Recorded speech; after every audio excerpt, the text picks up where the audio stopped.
Are we on? It looks like it. Good morning. Good Thursday morning. Already I've had car trouble.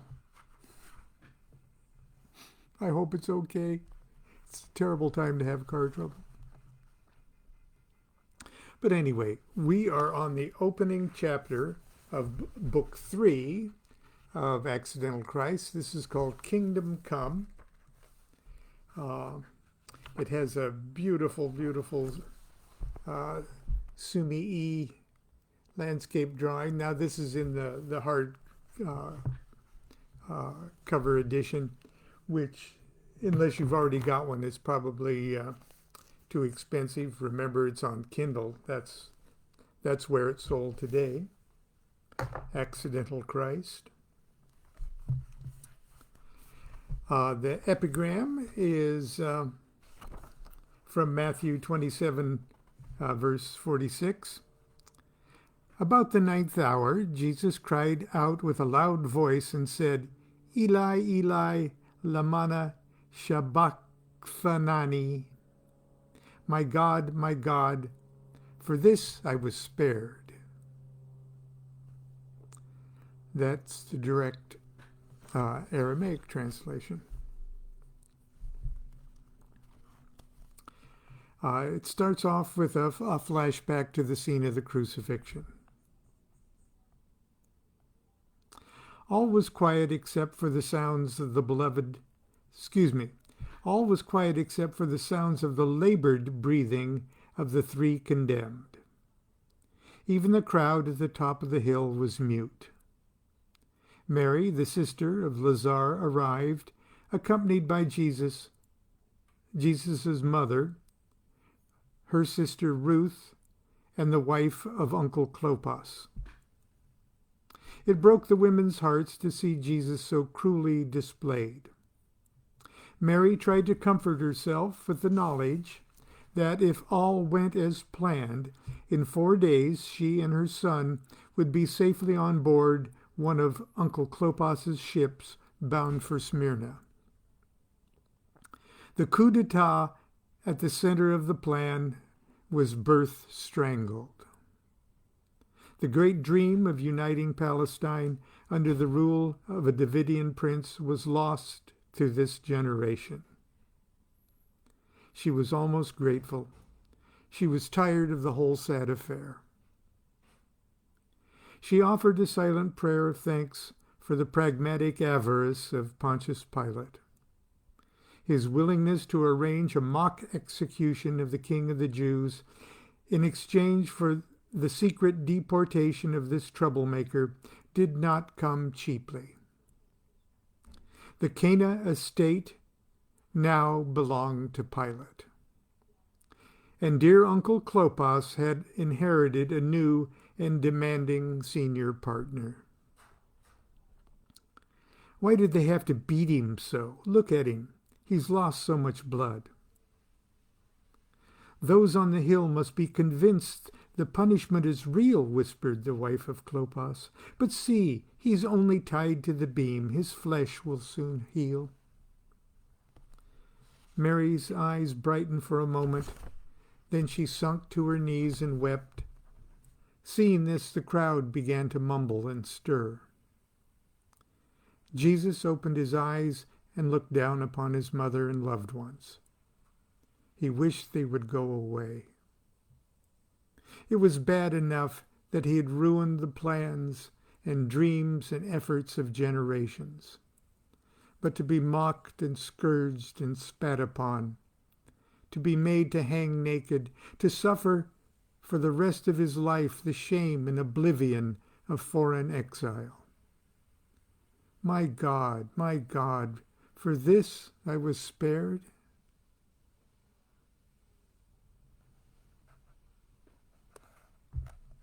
Now we're back into the narrative.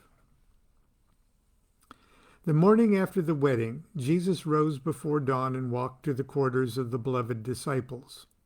He awakened Brother Apollonius and Lazar, who quickly dressed and joined him in Mary's kitchen. They warmed themselves near the great clay oven and pondered their next move. Brother Apollonius placed his hands on Jesus' shoulders. My friend, I join you in mourning the death of your cousin. It's an ominous reminder of the gravity of our great endeavor. After yesterday's events, and yesterday's events was the marriage in Cana and the miraculous water into wine and the chaos that followed that event. After yesterday's events, I think you will agree it would be unwise for you to remain longer here in Cana. In fact, for the foreseeable future, I counsel that you do not sleep under the same roof 2 nights in succession. Are you suggesting I become a vagabond king? Jesus chuckled. Who will be a vagabond king? Uncle Clopas shuffled into the kitchen wrapped in a blanket. What better way to spread his fame, sir? Lazar jumped up and offered his stool to Clopas. Brother Apollonius is right. Jesus slapped his knee with emphasis. By tomorrow night, the story of John's death and the wedding miracle will find the ear of every Galilean. But the word must become flesh. Before the echo dies, I must reveal myself to the entire region. I cannot do it from behind the walls of a monastic community. Perhaps so, but we must wait until Joseph of Ramtha and the Council of Seven be consulted. Clopas squirmed awkwardly on the tiny stool. Besides, I know these people. They will be too filled with madness and of expectation. You'll be mobbed to death. You need first to speak with them in small groups, perhaps in synagogues. Fatten the flock, but wait until they've become sheep. Is there something here we can eat? Jesus got up and poured a cup of goat's milk for his uncle. I will speak in the synagogues, but I shall also address them in the thousands. Impossible, snapped Clopas. Not impossible at all, uncle. When I was a boy in Egypt, I was treated to a discourse on mathematics by Zosimus the Gad, the Neo-Pythagorean. The great man was over 80 and approaching death, but he acquiesced to the appeals of the academic community and agreed to deliver one last lecture in Alexandria. In addition to nearly 2,000 local students for whom the event was scheduled, nearly twice that number of foreign scholars poured into Alexandria to hear him speak. Unfortunately, no building in the city could be found to accommodate such a multitude. Not even the magnificent Serapeum. The organizers suggested that the great man deliver his dissertation at the Hippodrome, but Zosimus was too weak and his voice too soft to make such a venue suitable. Instead, he suggested a most unusual remedy. He gave instructions to gather the audience on the westernmost end of Lake Mariot, where the water narrows to a thin finger. There we were seated comfortably, 15 or 20 deep along the sloping sides where both the north and south shores meet. It was not unlike an amphitheater, only the stage was the lake itself. He then boarded a small boat and was rowed out a short distance and began to speak. To everyone's amazement, we could all hear him perfectly. His words sped unhindered across the calm waters of the lake. It was as if he were standing right next to us. He spoke for over 3 hours and never had to raise his voice. The Sea of Galilee! Lazar's face beamed with pride at his prophetic powers. Of course, Brother Apollonius agreed. Clopas seemed lost for a moment, but then he looked up and giggled madly. Oh, my boy, my boy, my boy, you are inspired. Do you know how inspired you are? Of course you do. Of course you do. Listen to me. Our myths tell us Noah saved our fathers from the great flood. Moses was drawn from the waters of the Nile and delivered us at the Red Sea. All our saviors issued from the water. Look how the followers of John responded to your appearance at the baptismal pool. I'm sure you're correct, Uncle, but I was only thinking of the practicality of... Clopas jumped to his feet, threw his blanket to the floor. It is much more than that. Listen to me. Before you utter a word, you will paint a picture. The vision of a king emerging like a spirit out of the water. I assure you, my friends, it will penetrate the innermost chamber of our unremembered dreams. Like Oannes, the fishman, the god who brought civilization to the ancient Chaldeans and thence to all our race.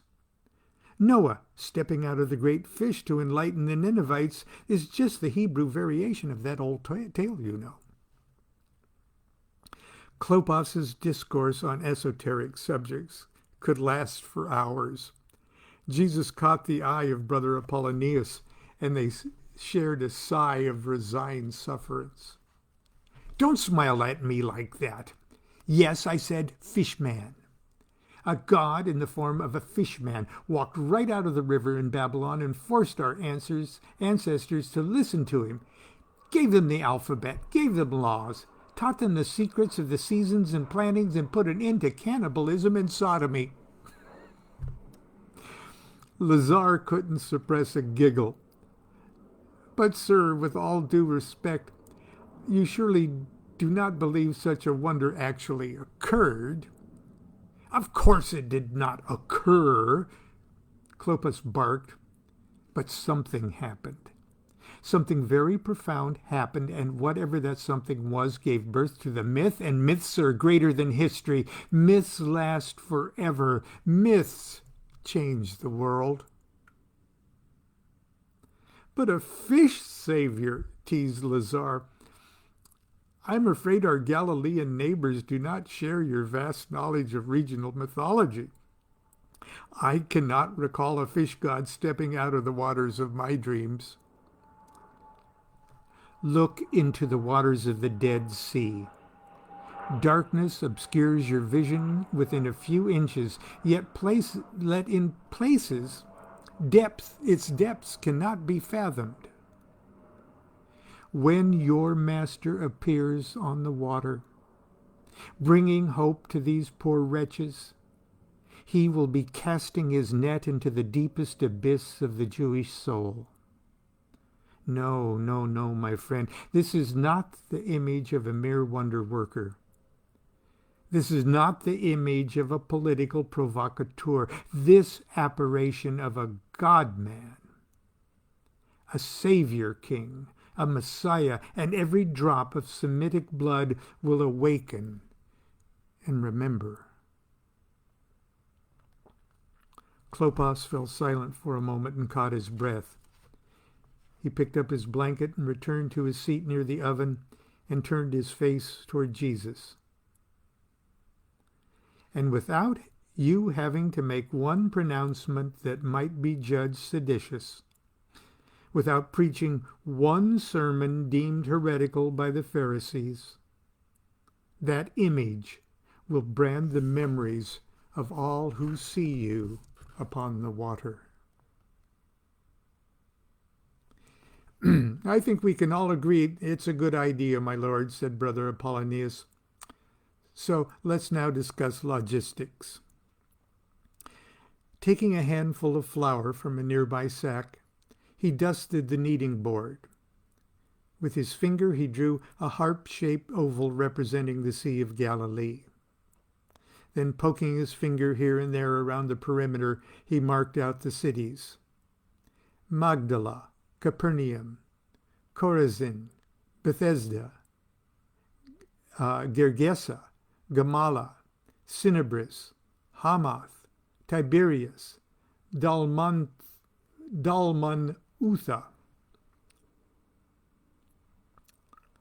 Jesus stared intently at the map. I will speak first at the synagogue at Capernaum.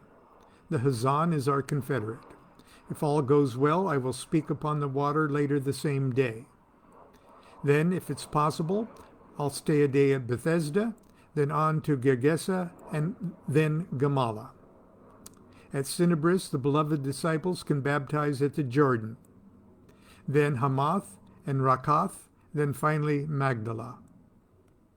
If the crowds permit, I can walk part of the way. If not, I can hire a boat and sail from town to town. Lazar interrupted. Master, what about the pupils here at Cana?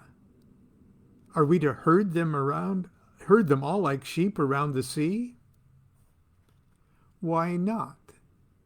Asked Brother Apollonius. They will serve as the sympathetic and devoted core of every assembly. Besides, some of them hail from the very places we'll be visiting. Their knowledge of local matters may prove invaluable.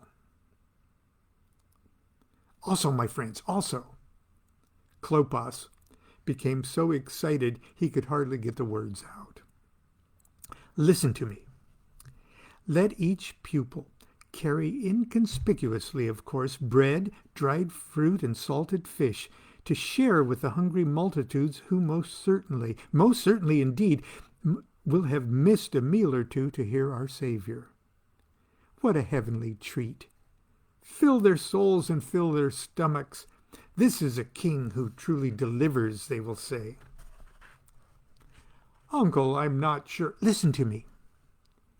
I will arrange for boats to carry additional provisions to secretly resupply our flock near Gergesa, Gamala, and Tarichaia. Excuse my pronunciation of all these words. Just tell me where you will be. We will actually fatten the flock. It'll appear miraculous. Miraculous.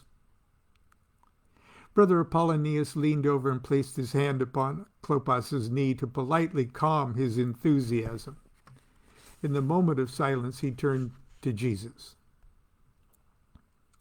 Medical wonders must now also begin in earnest, my friend. After the wedding miracle, the hearts of these Galileans will be rich in self-healing trust. And you must be prepared to tap and direct that great power before it dissipates. Jesus raised his hand in protest. I do not have to be reminded of the healing power of faith, but you know I lack the physical stature and the dramatic skills to bewitch the minds of so many at once. Then you must learn or perish. Many years ago in Nubia, this is Brother Apollonius speaking. Many years ago in Nubia, I witnessed a great explosion of healings and wonders that manifested through the personality of one unassuming little man who was prone to fits of falling down and barking. When the fits subsided, his personality transformed for a short time into that of a local deity. His family discovered that when the deity was upon the fellow, he could heal with the touch of his hands. Naturally, word spread, and the entire village became vigilant to the sound of his barking and rushed to be near him. The healings themselves were nothing short of miraculous, but the greatest wonder was how the entire village was soon affected. Confident in the knowledge that the healing deity would soon dwell amongst them, the bodies and minds of the villagers proceeded to cry out to be healed of hidden maladies.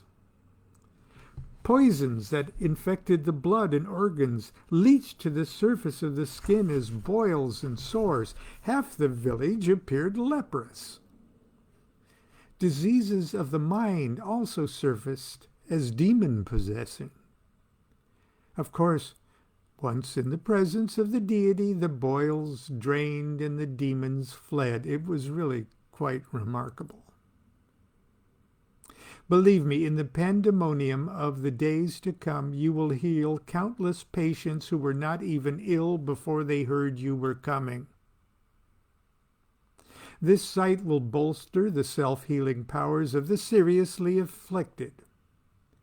For a short time at least, I'm afraid you have no choice but to accept your new power to heal the masses. Play your part and be grateful that you can bring relief to their suffering. And after Galilee, Jesus ran his finger around the edge of the sea of the flower map. All this is well and good while we skirt the shores of the sea, but we cannot limit the ministry to Galilee.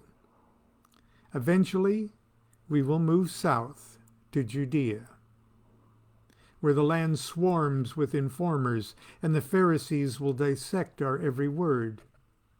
We cannot be caught feeding the multitudes with sleight of hand, or traveling with a troop of naive pupils and Carmelite monks disguised as believers. But you will need protection, growled Clopas. The council will never allow you to travel alone to Judea. Lazar moved to the kneading board. Master, what if, after your sermons by the sea, the pupils and most of the beloved disciples return quietly to Cana, and you travel south accompanied by a handful of your new Galilean followers? Preposterous, Clopas snapped. Jesus smiled and looked at Lazar with great interest. Let's hear the boy out, Uncle. Proceed, Lazar. As we move south around the sea, it will be inevitable that many will elect to follow you. Choose from among them common men, men who are strong but who have never labored in their minds. Bid them walk by your side so that the multitude will know your love for such as they. Invite them to travel with you to Judea. Inspire them with your piety and wisdom. Instruct them with Essene parables. Heal them. But for their safety and your own, keep your new Galilean entourage oblivious of our plan. Their ignorance will serve as a shield against the guile of our enemies and render them incapable of inadvertently betraying you. Can you imagine the bewilderment of the scribes and Pharisees when they see you surrounded by a band of northern bumpkins? It is true. You would not appear to be much of a threat to Rome either, Brother Apollonius agreed. Your disciples will be idiots, and those that love you will be more dangerous than your enemies. Jesus remembered out loud the words of the abbot. Mary's kitchen fell silent. The lad's a genius, Clopas whispered. And that's the end of chapter 1 of the book Kingdom Come from Accidental Christ. We'll pick it up tomorrow. Thank you very much. As you can see, I've got my Gerald Gardner haircut this morning. My barber Luigi is going to have to sooner or later give me a beard trim because I'm starting to look like Moses. But anyway, thanks for being part of the fun, and we'll see you tomorrow. It'll be a good Friday.